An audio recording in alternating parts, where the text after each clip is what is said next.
प्रिय विद्यार्थियों, हमने आधुनिक काल के प्रारंभ के विषय में बात की। अब हम आधुनिक काल की प्रमुख प्रवृत्तियों, विषयों का सामान्य परिचय का अध्ययन करेंगे। इस काल की जो प्रमुख प्रवृत्तियां हैं उनमें पहली प्रवृत्ति के रूप में अगर हम बात करें तो गद्य की समृद्धि। 19वीं शताब्दी से पूर्व अधिकांश हिंदी साहित्य पद्य में था।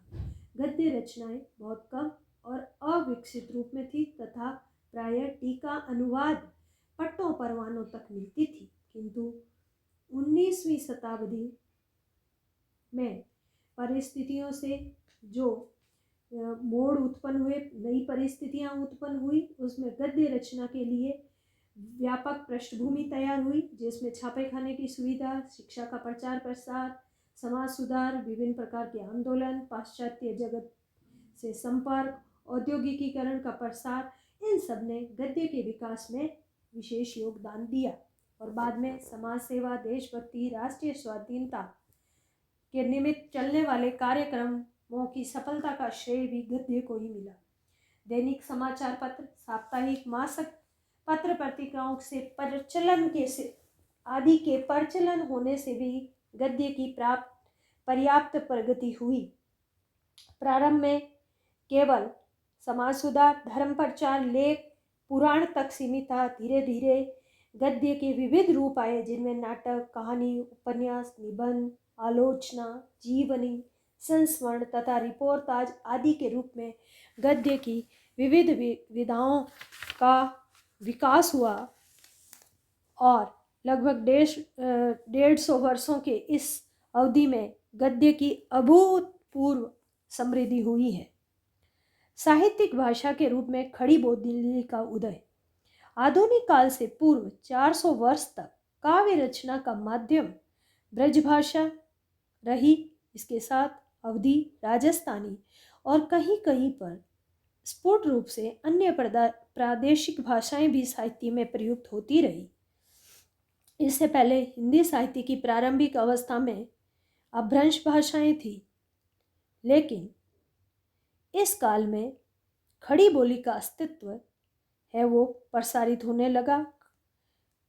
हिंदी साहित्य के आदिकाल में अमीर खुसरो की रचनाओं में खड़ी बोली, पद्य और गोरखसार नामक ग्रंथ में खड़ी बोली, गद्य का प्रयोग हुआ। भक्ति काल के अनेक संतों की, कवियों की वाणी में यत्र तत्र खड़ी बोली का प्रयोग है। रीति काल में पद्य से अधिक गद्य में खड़ी बोली का प्रयोग हुआ। लेकिन आधुनिक काल में पुनर्जागरण की लहर के साथ साहित्यिक भाषा की एक रूपता का आंदोलन शुरू हो गया, जिसमें अग्रणी थे आचार्य महावीर प्रसाद द्विवेदी। और उनकी प्रेरणा से ब्रजभाषा में काव्य रचना करने वाले अनेक कवियों ने खड़ी बोली में काव्य रचना करके उसका सामर्थ्य प्रतिपादित किया। नवीन युग की बदलती परिस्थितियों में संघर्षमय जीवन की अभिव्यक्ति के लिए ब्रजभाषा की कोमल कांत पदावली उतनी उपयुक्त न समझी गई जितनी खड़ी बोली की ओजमयी शब्दावली इसके लिए अधिक उपयुक्त होती। जन जागरण।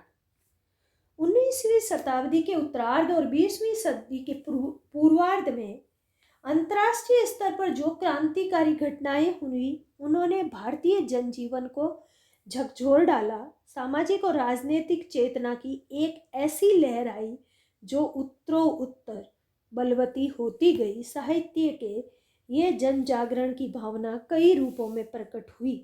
भारतेंदु युग में इसकी अभिव्यक्ति सामाजिक रूढ़ियों के खंडन, कुरीतियों के विरोध के रूप में हुई। द्विवेदी युग में इसका स्वरूप राष्ट्रीय स्वाधीनता की आकांक्षा, अतीत का गुणगान, कर्मठता का संदेश आदि के माध्यम से प्रकट हुआ।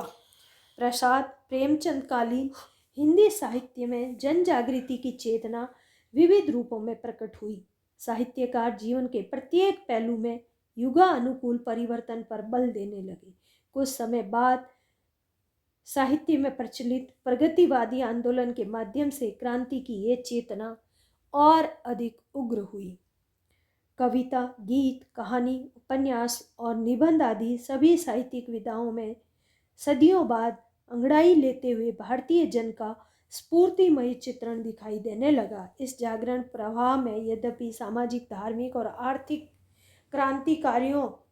क्रांतियों को भी चेतना धारा सम्मिलित थी, पर देश की स्वाधीनता का लक्ष्य प्रमुख, इसमें राजनीतिक चेतना मुख्य रही। स्वाधीनता प्राप्ति के बाद हिंदी साहित्य में भी जन जागरण की ये भावना क्षीण नहीं हुई।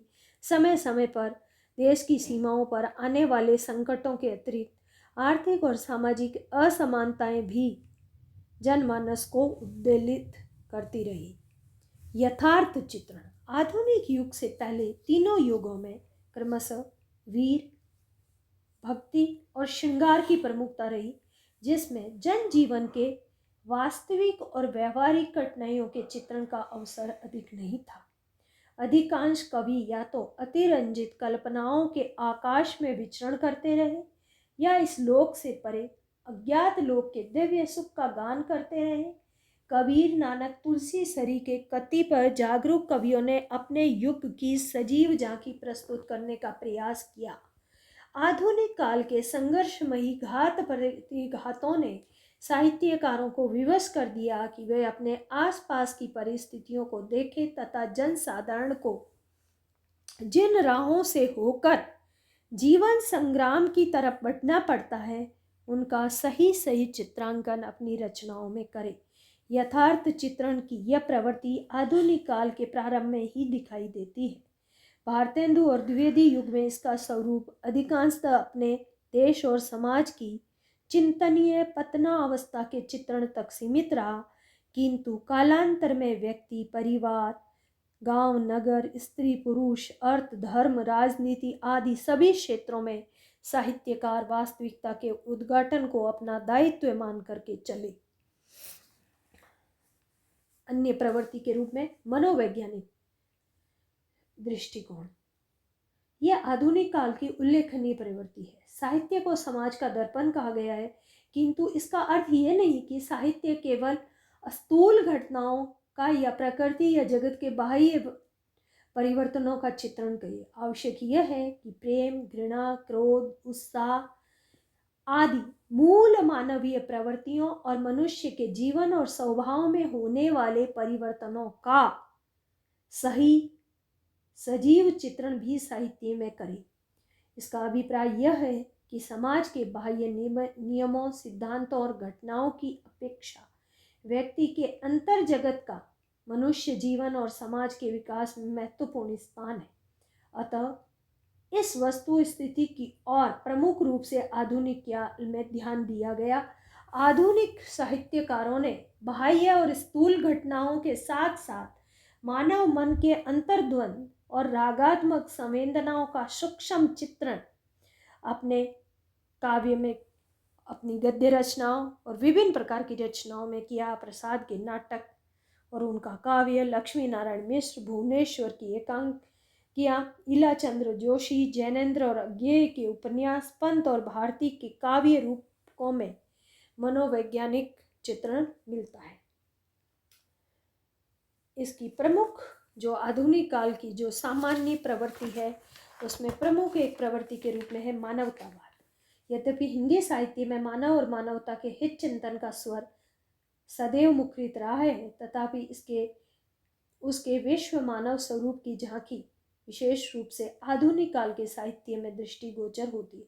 आधुनिक काल से पूर्व बुद्ध, नानक, कबीर, तुलसी द्वारा उसकी पुनर्व्याख्या अवश्य हुई है, किंतु व्यवहारिक धरातल पर उसकी पुनर्प्रतिष्ठा आधुनिक काल में हुई, जब विश्व युद्ध के भीषण परिणामों और विभिन्न देश में होने वाले आर्थिक और सामाजिक क्रांतियों ने भारतवासियों की आंखें खोल दी। रविंद्र और गांधी की विचारधारा ने इस सार्वभौम चेतना को सबल बनाने में विशेष सहायता दी।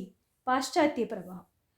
भारत में अंग्रेजी शासन की स्थापना होने के कारण यहाँ के चिंतकों और विचारकों को कई कारणों से विदेशी साहित्य पढ़ने को मिला और पाश्चात्य साहित्य में विकसित विविध वादों का आधुनिक काल के हिंदी साहित्य पर भी प्रभाव पड़ा।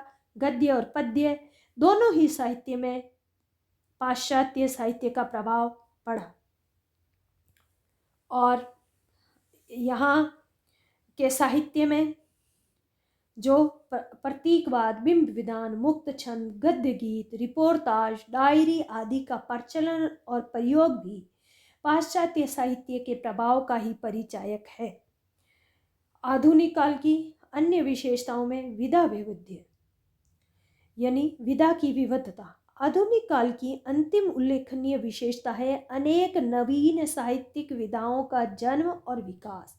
पद्य और गद्य साहित्य के प्राचीनतम रूप है।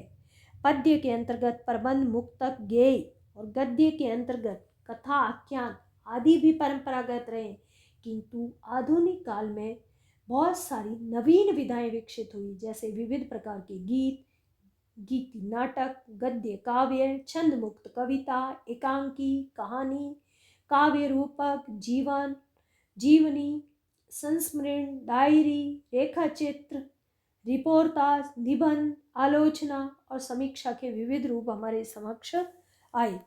धन्यवाद।